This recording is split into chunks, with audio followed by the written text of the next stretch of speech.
perfectly balanced as all things should be. Yeah, it is. So, yeah, we're on the air, people. How's everybody doing this wonderful Monday night? Wonderful. Great. That's great. I'm gonna try to remember to mute myself every once in a while because I got over the worst case of the flu this past weekend, and now it's just all hanging out my throat, and my throat hurts so bad. It's like there's a flaming porcupine lodged right in my throat that is sneezing all of its quills out into my trachea. That was the most descriptive thing I've ever actually said in my entire life, and I don't even know where that came from. All I know is that my throat hurts. That's what I'm trying to say. My throat hurts. Hey, I've been there with you this past 5-6 days, my man. Dude, that was very descriptive. I got the visual of exactly how your throat feels, and I like rub my throat like this and went, oh shit. So, yeah. Man, how's it? Season 8. We got one episode left. How's everybody feeling after last night, man? Oh, I'm loving it, man. Like, I actually got a little pregame on with my mom before I got on the stream, and I'm like, I'm amped, dude. I mean, I'm seeming to be in the very vocal minority here. I really enjoyed last night's episode. Right.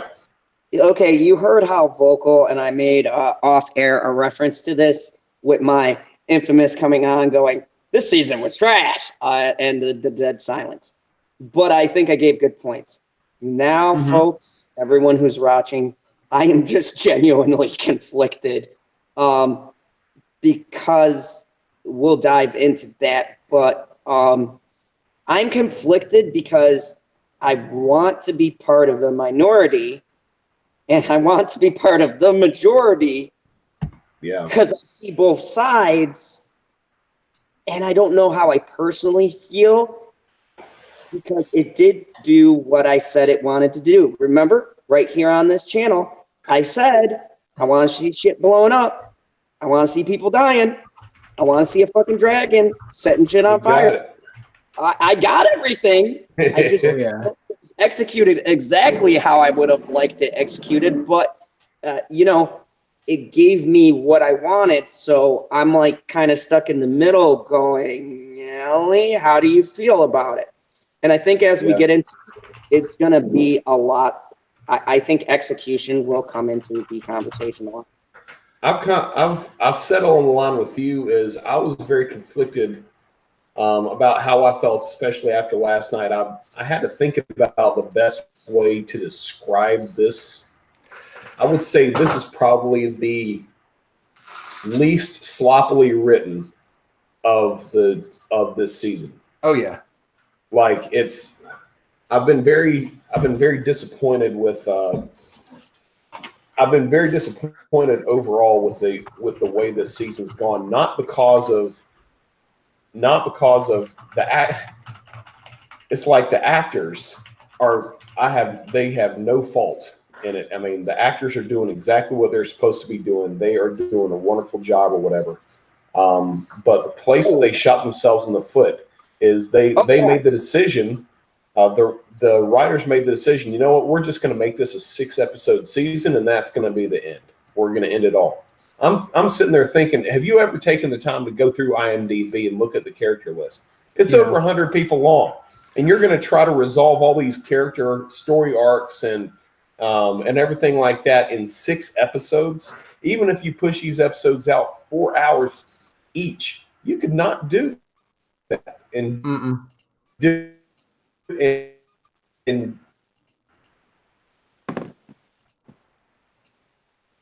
Yeah, to your point, because I'm gonna rescue you here from the cutout.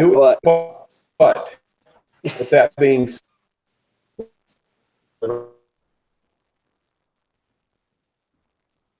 you might have to switch from your video.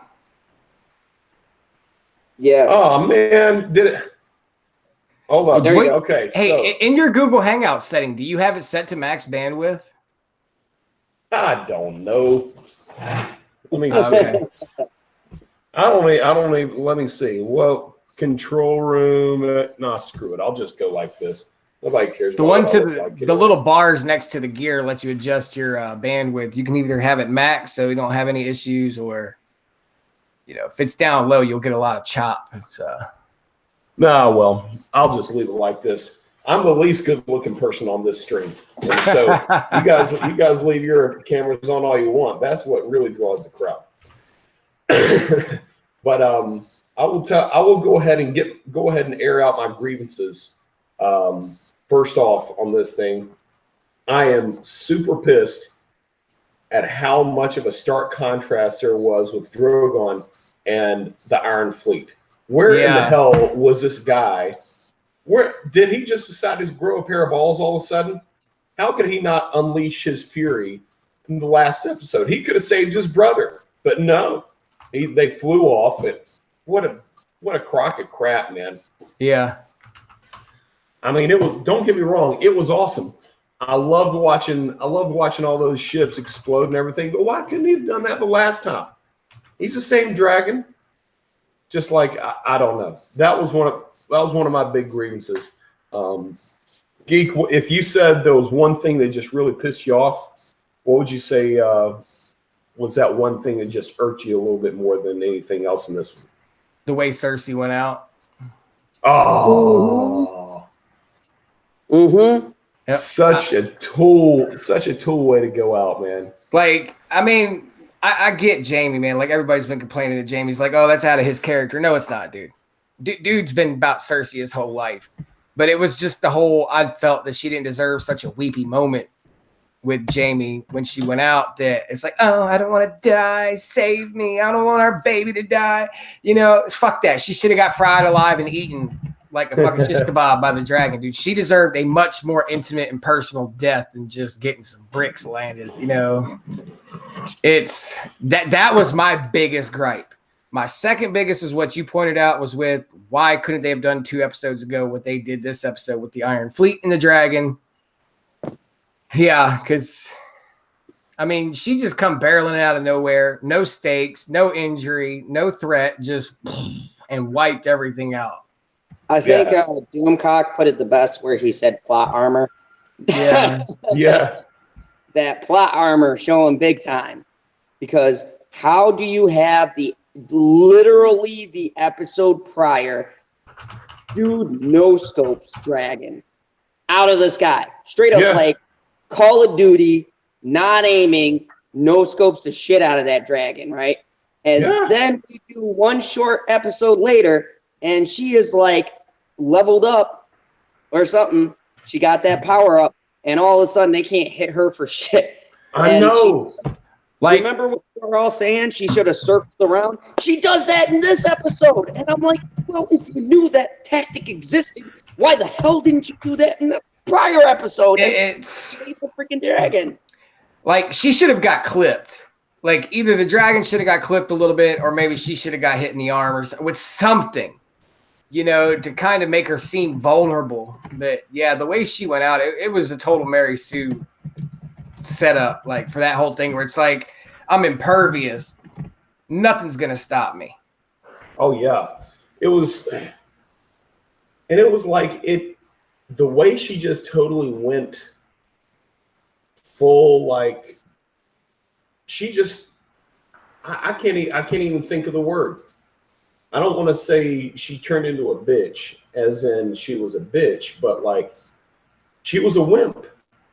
Like, all of a sudden she spends like 5-6 seasons being the badass of all badass evil people in the kingdom. And then all of a sudden she sees, oh man, there's an actual viable threat.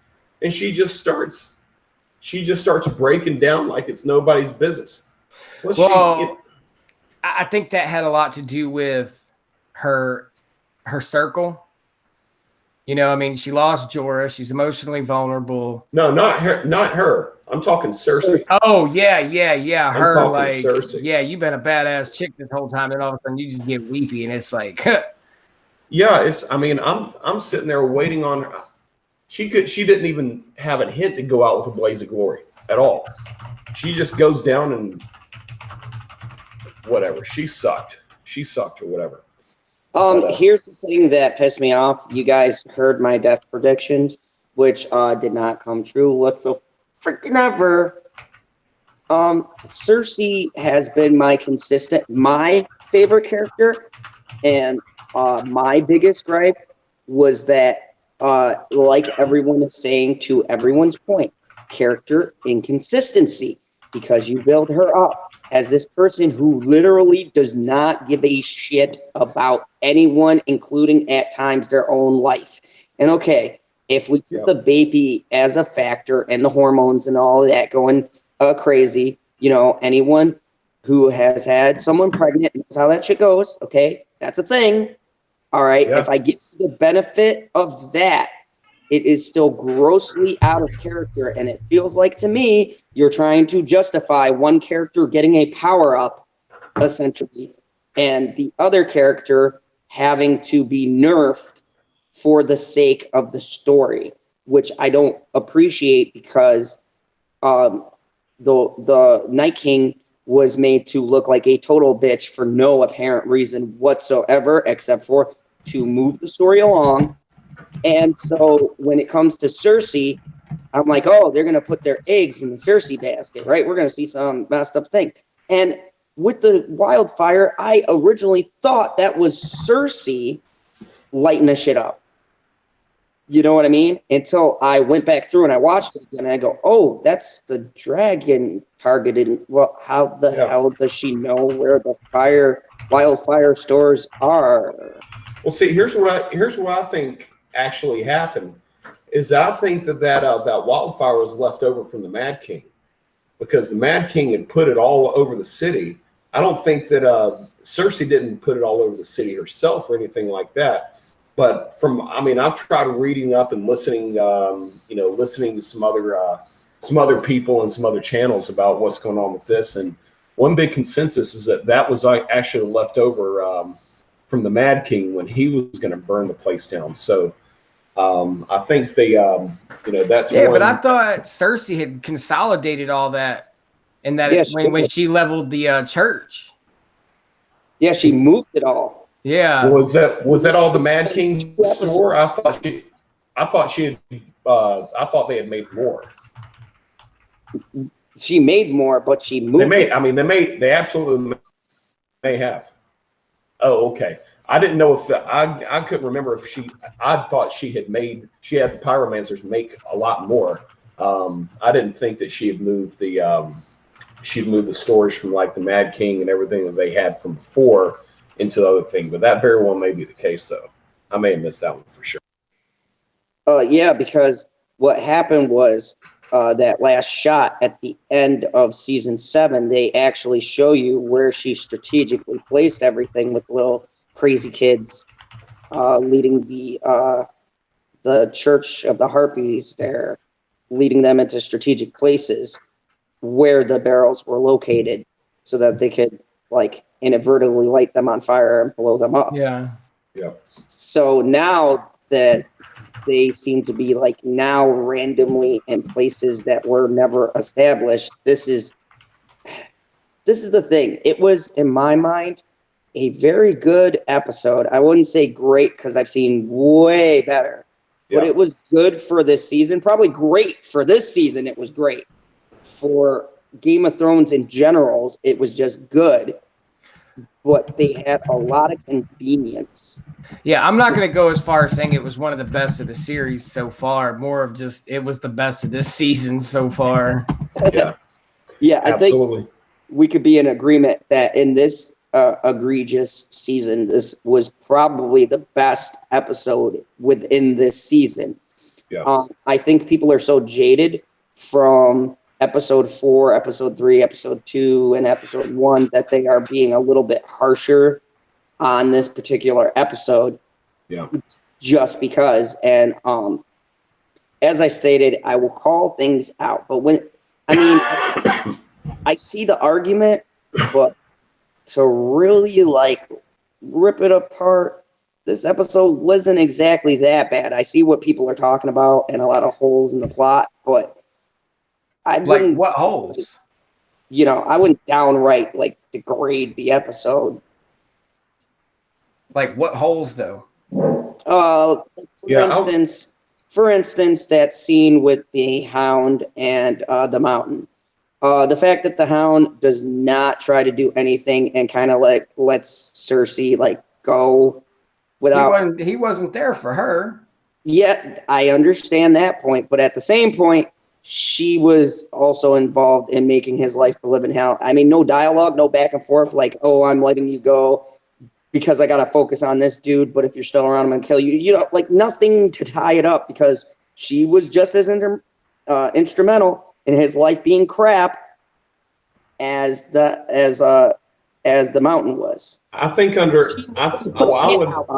I think that part I would actually somewhat disagree with, though, because his hatred of his brother stemmed from way further back. He has an insane hatred of fire because of his brother. He has this crazy scar because of his brother. Like his brother almost made him like Harvey Dent from Batman a little bit. It's like, you know, I mean, he left this scar and he did not used to be this evil character.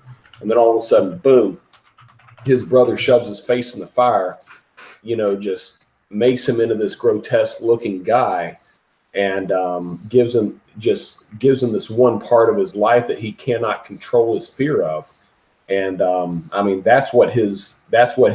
where all of his anger, all of his rage all stem from his brother. Yes, Cersei sucked in the way that she kind of treated him and everything. But it wasn't anything compared to what Mountain did to him, I would say. So I would even you know argue a little bit that I think his hatred for his brother stems from a much deeper place. Oh no, they established that clearly, but I'm just saying he has also in his hatred and sometimes just attacking people has at least given you dialogue consistently through the story. Yeah. Like, hey, I'm letting you go, but blah blah blah blah, and then you know back to it. This is been the complaint and the things that I hear. It's very rushed, and I don't think that they're stopping to pause and highlight certain things that connect it and make it make sense like in other seasons. Since you bring that up, let's address the elephant in the room. HBO was willing to throw anything they could at Benioff and Weiss to extend this season and possibly even another season. I heard that they were going to offer him 2 more seasons to wrap all this up. They did. The article came out, man. They did an interview with Entertainment Weekly where Benioff was like, dude, they put their money where their mouth is. They said if we needed to make a summer-sized blockbuster tentpole, then that's what we needed to do. But, you know, this is what we wanted. We wanted 73 hours, and this is roughly that. So this is what you get. And it irritates me because, you know, networks change showrunners all the time. I mean, it's happened across the board a lot. And I'm sitting here thinking like, well, then why not just, all right, well, you go your way, we go ours, and we just hire somebody to finish the next 2 seasons.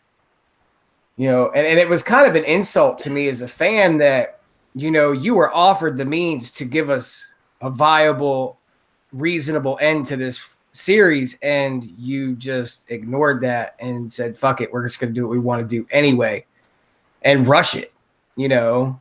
Yeah, I think there's a I mean, I try to stay as objective as I can on most things. I think there's a healthy balance because, you know, people like writers, directors, and things, they do have to think about the fans to a certain point, but at the same time, it is their job and everything. They've got to always kind of figure out the place where they know, listen, that's enough. But this is a place where I don't feel like they have found a balance because I agree that I think Benioff and Weiss have totally shut out the fan base. Oh yeah, like, you know what, we're quitting. We're done. We've had what we need to with it. I'm not interested in continuing. But that's this the thing. Or whatever. If that's what you're gonna do, open the door for somebody else, man. Michael Hurst is available. The guy who does Vikings. I agree because I mean, there's definitely enough. There's definitely enough material in there. We've got 7 previous seasons and now 8 that we could have pulled material from to be able to write at least 2 more seasons of it wouldn't have been the same, but it would have been good. It could have been better for all we know though. You know, but I mean I do understand. I think that is a little bit disappointing that opportunity wasn't given. And have any of you guys watched Dexter? No. No, Okay. actually, I tried watching the first season a little while back. I got into it just a little bit, but I can't remember what happened. I had to stop watching the show, and I never got back around to it. But I did enjoy it while I was watching it. Okay, it is a very enjoyable show, great premise, whatever, yada yada yada. That season 8, went down as the worst episode in television history. I think Game of Thrones is fixing to take that title. Unfortunately, whether I agree that's true or not, but it was the same situation where at the end they set up a great premise for ending the show on, and then they have a first set of episodes that are really good, and then the second back end destroyed what the front end did. And I think you have a situation here where they rushed the shit out of this, forgot plot threads that they had previously established, or I don't know, maybe didn't care enough to come back to them. And they said, well, we're going to do 6. It's going to end here. And let's just race to the finish and see what we come up with. And the Absolutely. And the biggest thing that pisses me off about it is, say they're making this move to go to Star Wars, there's still a time designated for that. I refuse to think that you couldn't take the time to give us an extra season or 2 to wrap things up coherently, and right as you did in the first couple of seasons, and at least somewhat address things and still do the other project. Many people have done it. It's not impossible. You have other like producers and directors. I mean, a lot of shows switch between them. If the main heads are busy, they leave notes and say, I want this, this, and this, and someone runs with it. So you can't tell me that they couldn't do an extra season or 2, even with 6 episodes, which essentially would be 12. Yep. Which would be 2 more than what you originally used, and not wrap things up. Or at the very least, do your 10 episode format and wrap it up concisely and give us, even if it's 10 episodes and make the first one shorter and the last one's longer. That's still a crap ton of time that you have to play around with and, concisely wrap things up. And I think that is the problem that a lot of people are having.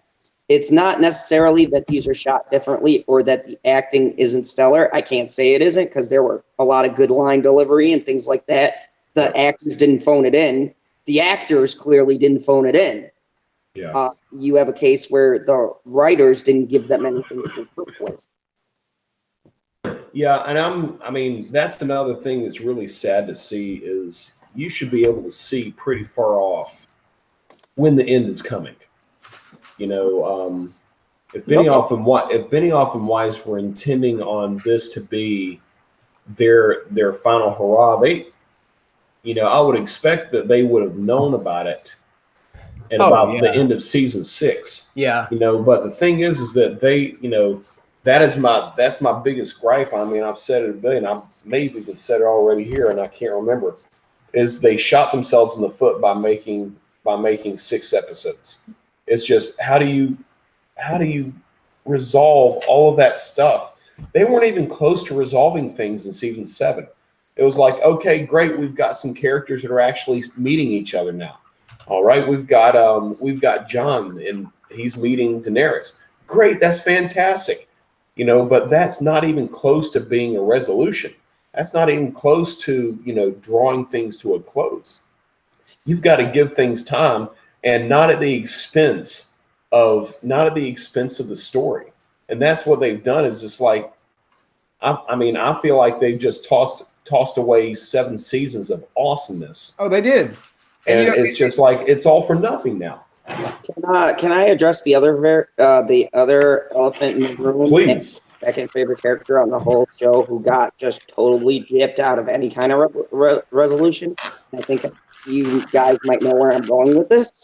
Varys? Oh my. Varys, okay, I'm going to rant a little bit.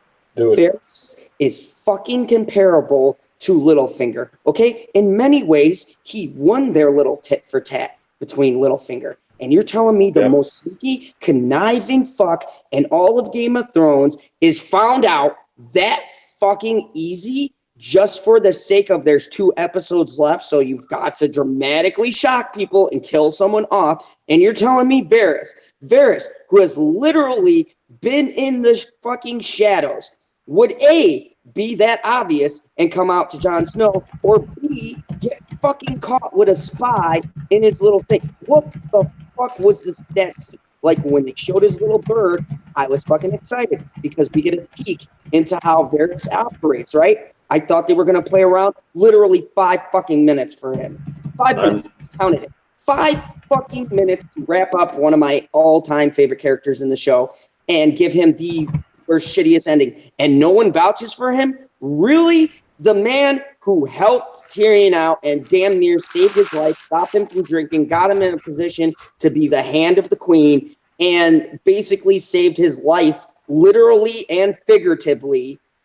This is a man who bet on him. Jon Snow, who they've completely turned into a fucking pansy, okay, is morally okay with this guy. Just go ahead, fucking kill him.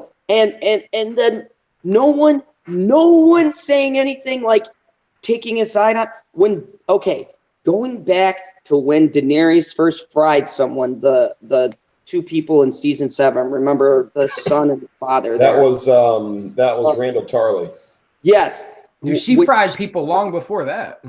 Yeah. When that was more of like an execution style. Like she was carrying out orders on that one. Yes, but she gave them a chance. She gave them a fucking chance to explain themselves. And she said, one more time, you can bend the knee. I'll show mercy here. All you got to do is just bend the knee. And then they went out like bosses. They're like, no. It's beyond that in this point, man. She knows how Varys works. She knows his little birds. She knows how. I mean, but come on. Are you telling me you can buy him getting caught that quickly? Littlefinger took 3 episodes. In a way, yeah. I mean, you really think how long do you think she's been following him and having him watched? See, here's my thing. Did Daenerys even know? Because she knew that he knew about Jon. But did she know that he was writing those letters and everything? I'm assuming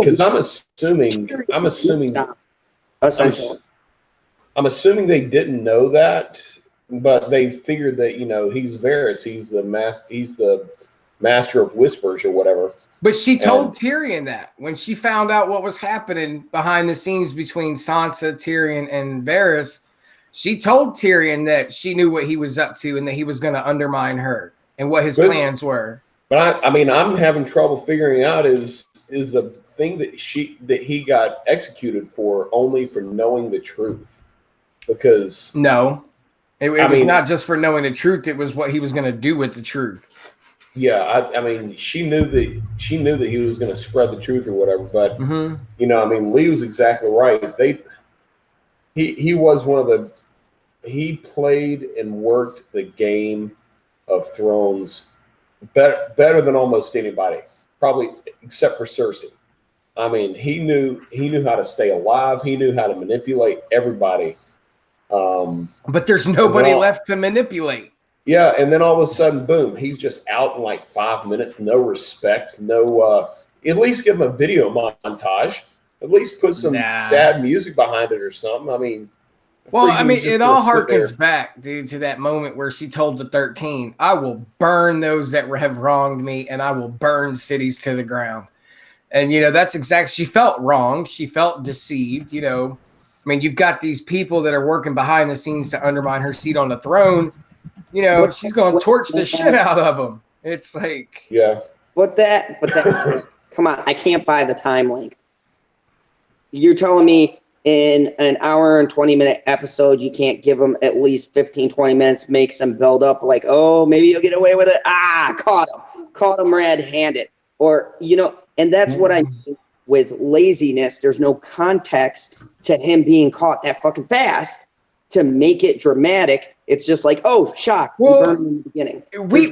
We see it as fast on our end because we're seeing moments in a show. we don't know how much time took place between him and the little bird to him in that night writing another letter and then snuffing it out. You know, he burnt it when he heard him coming. I mean, we don't know if Grey Worm captured that little girl and they tortured her and got information. And I agree. You know, we should have gotten some kind of exposition on that level, but I mean, they're working with an hour and a half here. I mean, exactly. It comes down to what we've all been saying. They're working with an hour and a half here, and instead of highlighting that stupid fucking scene with Arya running through the fucking buildings exploding and her all of a sudden now scared and nerfed for no fucking apparent reason when she killed the Night King. Thank God for Warhorse coming out of nowhere, though. How did she get nerfed, though? Because, okay, she Michael Jordan's the fucking Night King. That's what I'm calling it, and people have been coining that. She Michael fucking Jordan's the Night King with no context whatsoever as to why that has to be, but whatever, I let that slide. And then you're telling me running from a city block, exploding and shit, she can't do some fancy assassin fucking stepping to the side. What the fuck do you expect her to do? Some fucking Assassin's Creed parkour shit? I mean, at this point, yeah, if she can Michael Jordan, I want to see her fucking parkouring from building to building. It's kind of hard to do when every building's on fucking fire and falling down around her. I mean, she managed to stay alive though at every fucking turn by some weird. Here's why, but shit, man.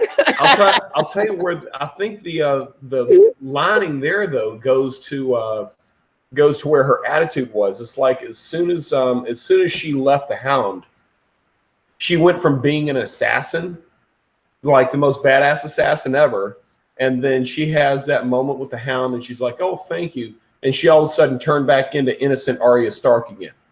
Well, she still is just a freaking 20-year-old girl, man. I mean, well, she absolutely is. Sex. She's a woman now. Yeah, that was so uncomfortable too. I hated it, but I mean, it was like her whole mood changed. It's like she found humanity, like in that one instant. Yeah, I mean, okay, so Lee, where was your complaint for this in the Battle for Winterfell when she was in the hallways and she was doing the same shit she was doing here? She wasn't ninja parkour and fucking flipping around the hallways running from White Walkers. Yeah, that was my fucking complaint. I said that. It made no fucking sense. That was my exact complaint because I'm like, where the fuck is this coming from? Okay, I can buy it. And then Michael Jordan, the Night King. And I'm like, bullshit. No, I understand that, but that's different circumstances, man. She's like out in the open.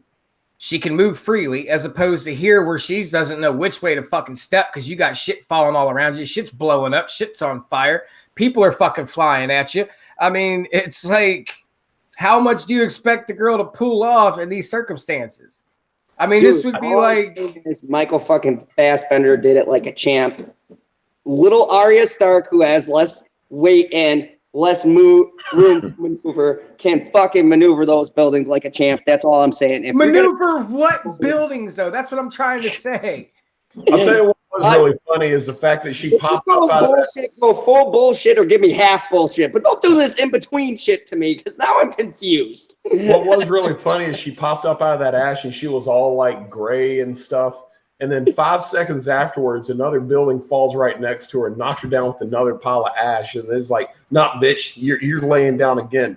It just felt like she couldn't get up for anything. And then all of a sudden she opens her eyes and there's that freaking warhorse out of nowhere. Oh, it's like, oh, what the hell? Now, I saw, where was it? I think Mighty Wolf says the people are trying to say that horse was maybe Bran. Dude, the whole thing with the horse, I get people are complaining like, "Oh, where the fuck did this horse just magically appear?" Two things.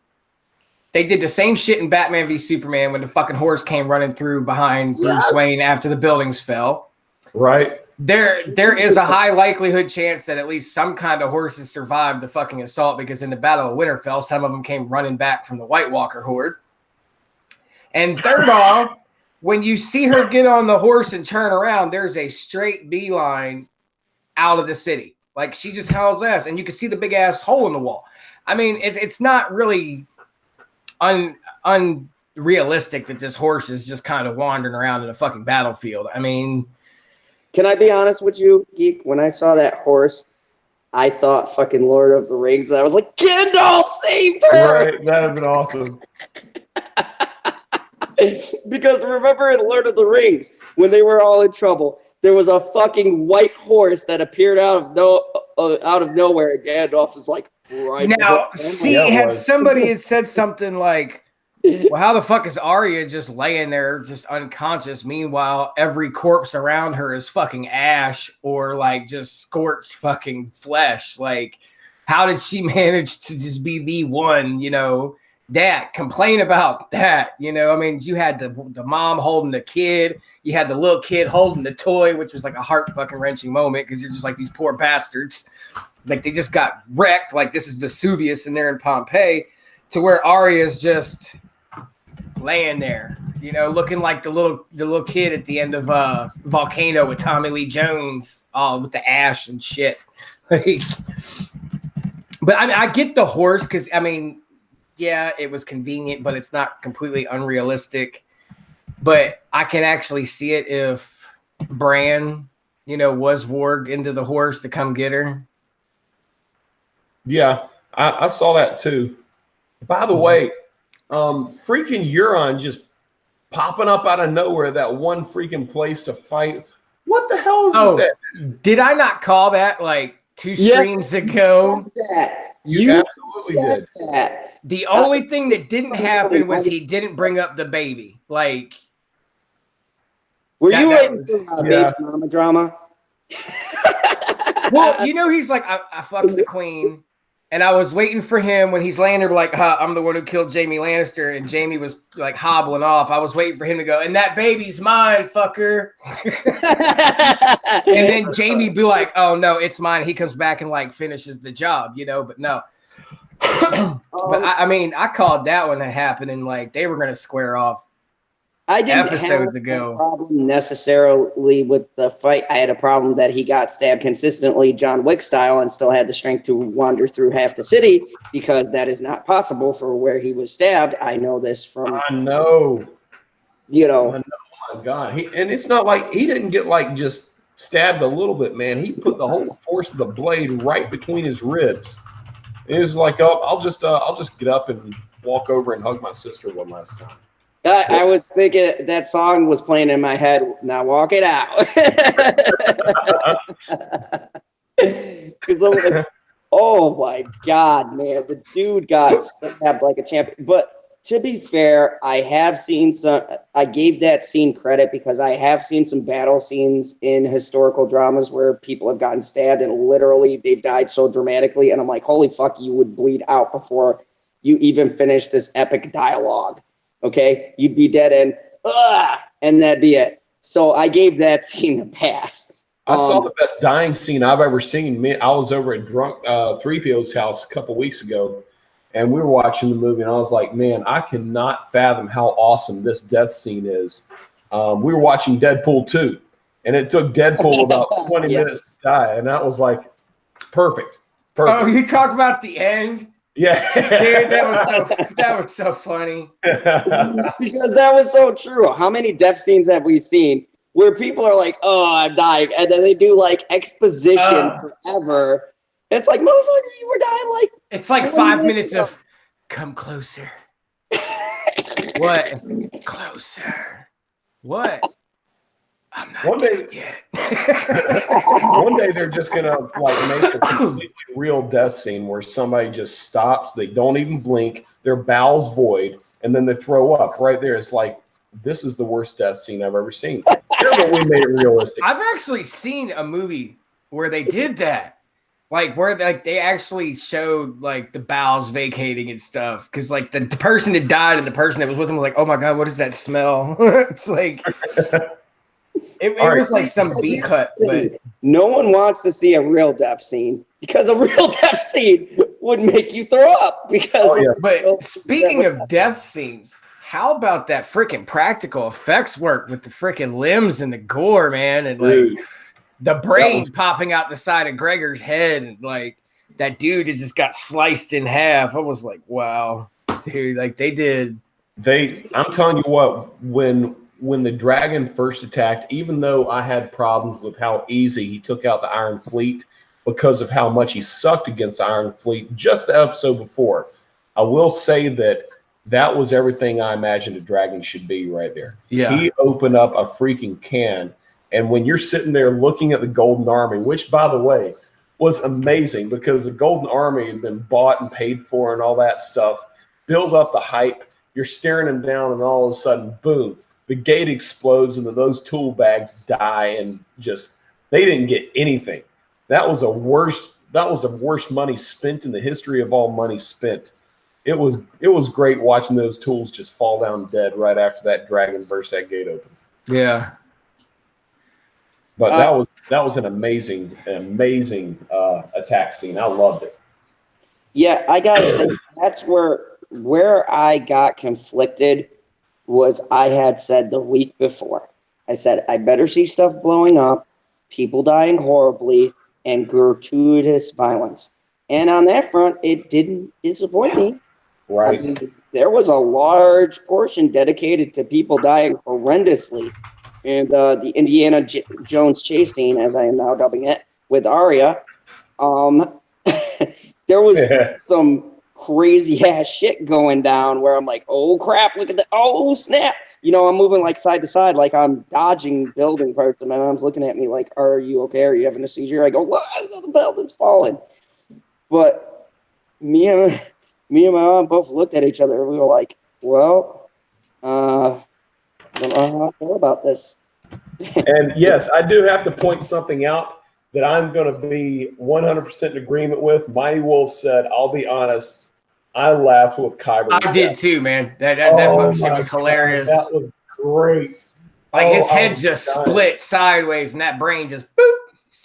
Dude. Well, actually, I was happy with that death scene because it worked on two fronts, and it was the only thing that was like kind of showed me good writing was that this guy literally died by his own creation that he thought he could control. Yep. And it was a quick death because he didn't need a big, extensive death. I thought it was fucking hilarious. He came full circle with that one, man. Yeah, full circle. That dude lived by his creation and died by you will obey your queen, Duke. Yep. He reminded everybody, it's like, I'm here at your behest, but I will do what I want when I want. Yeah. Bad idea to try to give me an order when I don't want to. Since we were on the subject of the battle scene, my third gripe with this episode was the rape that Jon Snow stopped. And the only reason I feel that I have an issue with that is it was a plot device to show us Jon Snow's dignity. You know, see, I had to think about this a little bit, as a matter of fact, because I was a little bit miffed at it too. And it's like, but what I saw was that Jon had realized that he had let things get too far. And at that point, it made me think that he was a lot like Ned Stark at that point in time, because Ned Stark was so honorable, I feel, that he was almost ignorant of what the realities were going on around him. And it was like, I feel like in the same way, Jon was almost so loyal to a fault of trying to follow Daenerys that he became ignorant of everything that was going on around him until it was too late. And that was kind of his cluing back in.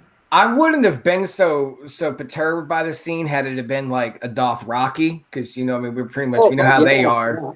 But being that it was one of the Westeros people, that were on Jon's side, not anybody from Dany's side, it was just kind of this is a random ass moment to have in the middle of a siege like this where dude's trying to get some nookie, and I'm like, that's just, dude. Why would you in the middle of a siege like that just drop trout like I'm gonna get me some? No, man. To me, it was a blatant ripoff. Remember that season in Vikings where they raid the church or whatever? Yep. Yeah, Geek knows what you're talking about Ragnar's brother. Yep. Yeah. Yep.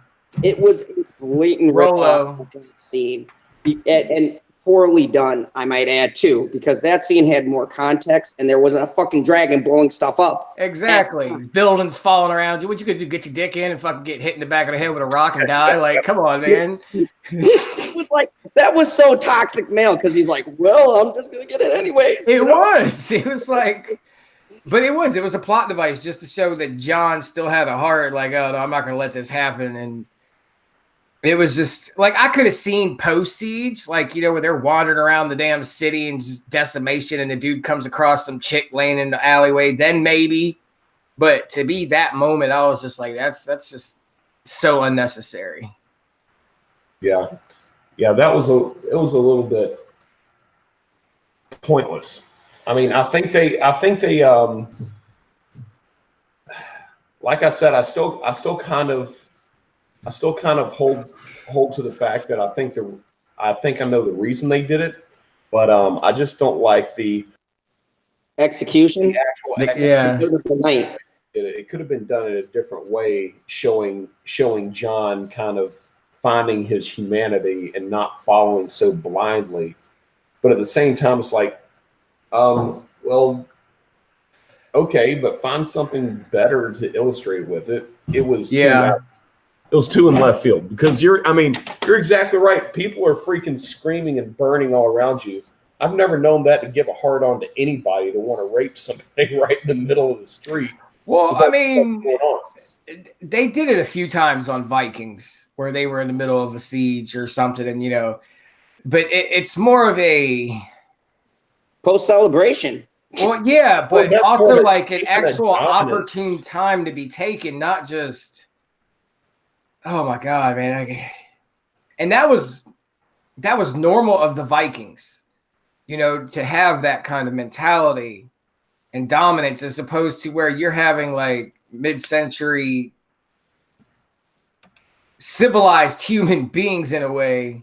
Yeah, I will say this though, and Pert Minded just reminded me, right before they started going on that killing spree there, Jon Snow and Grey Worm had a little bit of a staring competition. You think they're going to have a little tussle there in the next episode?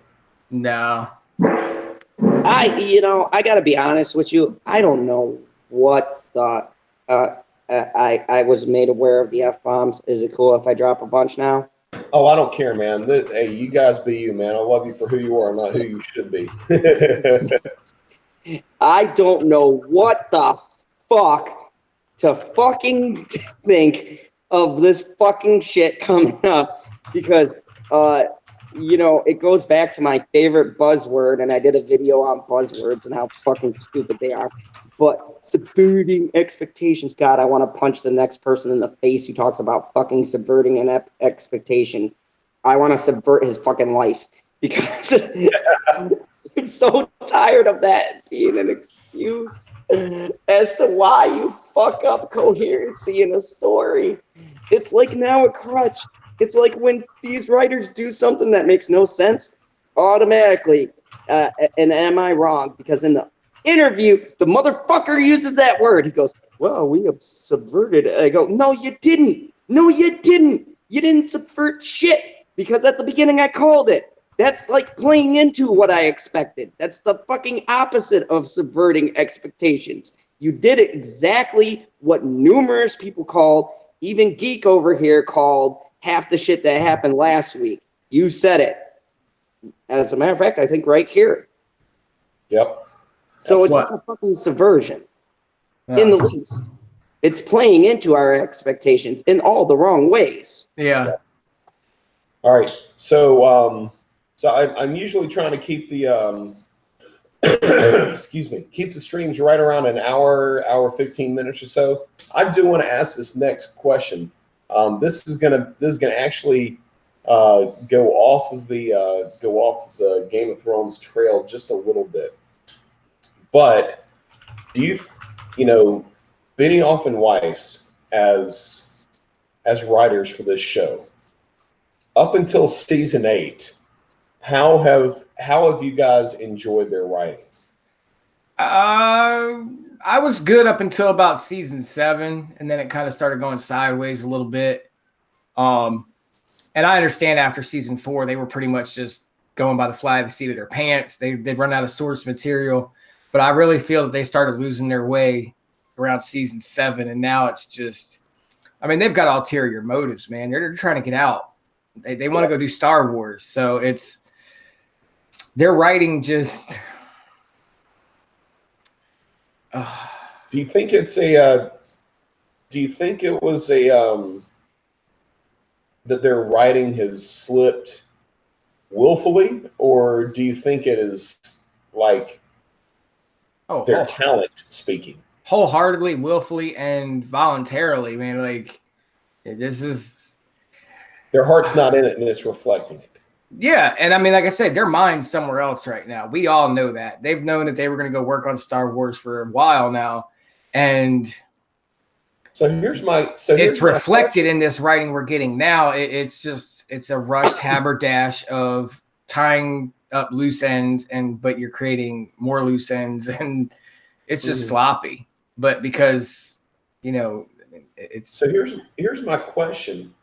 I mean, I happen to be one to believe I've really enjoyed the way they've written this show, even up through season 7. I think there were quite a few things in season 7 that I love. I absolutely love. I think it was like episode 4 when Daenerys comes in and blows up that treasure train with Jaime and Bronn, and the Dothrakis come in and just ride down the Lannister army, and there's Drogon just wailing on the army and everything like that. Just that one spot in season 7. I've just really enjoyed them, but everybody's been talking a lot, especially now that it's season 8 and we're seeing how terrible season 8 is going. So everybody's starting to harp on the fact that Benioff and Weiss are now moving to Star Wars. Is there any optimism whatsoever in what they could do for Star Wars as writers? Yes and no. If they go based on extended canon as their basis and go off of that, it'll probably be pretty solid. And I'm pretty sure they'll be dedicated to Star Wars as they were Game of Thrones the first 7 seasons. So yeah, I mean, I have a feeling the writing's going to be strong. It's just how many people are going to be okay with it after seeing the way they did this. They kind of created a situation where they're damned if they do, damned if they don't. I mean, you wrecked a fan base here, man. You went out of your way to just destroy something people love, and you might put your heart into the next project, but how many people are going to be behind you for that? Right. Basically, the proof is going to have to be in the pudding. I'm gonna say that there is another writer who has wrecked our soul, but yet for some fucking reason we've given him chance after chance, so they're unredeemable. M. Night Shyamalan comes to mind. Did fucking good, then terrible, and then climbed back up, and then in my mind with Glass once again fucked everything up. So you do have those people who build a good track record and then can, through word of mouth, save something. Like if the movie is absolutely amazing and Star Wars fans are actually happy with it and buzz gets going, you could see that as a redemption arc. Yep. For them. But my feelings are this. The writing started, and I talked to multiple people. I have my late night Game of Thorns, I'm calling it. And you kind of saw a decline earlier on that we didn't want to pick up on because at that point the quality was still good enough to overlook it. And I think what they did was they wrote themselves into a corner where they had to disregard a lot of source material because there was no source material coming their way. And then what happened was, instead of taking their time and coming up with threads that made sense to wrapping everything up, then they accelerated it for some strange fucking reason and messed it up even more. Because, I mean, there was still a lot of loose threads between, like, I want to say after 5 is where you could sort of really trace back inconsistencies. They just weren't as magnified as they were in this season. Yeah. So now you get to a situation where what's going to happen is mark my words, this is going to end terrible. It's just a fact at this point. I have nothing good to base off of how this could be saved, unless like a dragon sits on the throne or Liam Neeson. Then if Liam Neeson just comes up and goes, no. it would have to be the man himself, John Wick. Yes, there you go. Sits on the throne, I will go. That's fucking subverted expectations. Fucking Keanu comes rolling up. Oh yeah. Keanu is like the fucking random night. He's just sitting there flipping the fucking gold coin. Next order of business. He gets he's got old what's his face ghost sitting next to him. Yeah, oh my God, yes, dude, they pull off and then like that, and I'm gonna do this. Dude, could you imagine like John Wick's just sitting there stroking a direwolf puppy? Yeah, what's up? So we've called it right here tonight. John Wick is going to be the one on the throne next Sunday night. Oh my God. You know how many people, if they pulled some shit like that and Keanu Reeves just came out of nowhere and sat on the throne, everyone would fucking buy that ending. Dude, I guarantee you, there would not be one. People wouldn't even know what to admit. They'd be like, wait, John Wick sat on the throne? What the? That's subverted expectations. That's awesome. Well, we're going to wrap it up tonight, gents. And I appreciate you guys coming on, everybody in the chat. I appreciate you guys hanging out. Be sure, as always, number one, first off, Perk-Minded. It was his first time here in our chat, man. I appreciate you hanging out with us, all my friends over in here, Mighty Wolf and D, and just all my boys. Drunk 3PO popped in here for a little bit and everything. You guys be sure to sub to each other, man. And all my guys in the panel, man, you guys are great friends of mine in the league, Geek in the Skies, man. Love having you guys on. I've got their descriptions down in their links. I'm sorry, down in the description. And I wasn't sure if I know Black Angus wasn't able to make it tonight. I love checking out some of his videos, and he's got a lot to say on Game of Thrones too. I've gone ahead and thrown in his link in the description too. So if you guys are in the chat, man, go ahead and pop into some of these links, sub each other up, man. Do each other a solid. You know what I'm saying? Oh yeah. And anyways, man, I appreciate you guys so much, man. All right, you guys good tonight? Yep. Yeah, Thanks for having us. Lovely, lovely. All right, everybody have a wonderful Monday evening, and we'll see you around the bend next week for the last one. Boom.